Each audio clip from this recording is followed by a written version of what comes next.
Qashqadaryo viloyati Chiroqchi tumanida 50 yoshli fuqaro Isuzu'da 10 ga yaqin eshak ortib ketayotgani aniqlandi.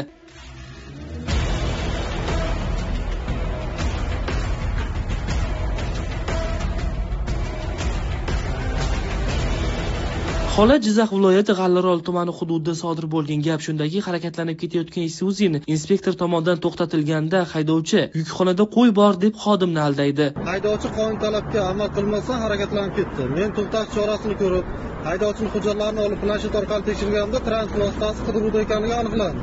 Haydovchidan nima yuk borligi so'raganimda, transport vositasi yukxonasida qo'y borligini ma'lum etdi. Transport vositasi qidiruvda ekanligidan shubhalanib, xolislar ishtirokida yukxonasini ko'zdan kechirganimda qo'y emas, hayvon turiga mansub eshak borligi aniqlandi. Ma'lum bir vaqtdan so'ng uning aybi ochilganida haydovchi inspektorga 2 million so'm pora taklif qiladi. Ayni vaqtda holat yuzasidan haydovchiga nisbatan jinoyat ishi qo'zg'atilgan bo'lib, surishtiruv harakatlari olib borilmoqda.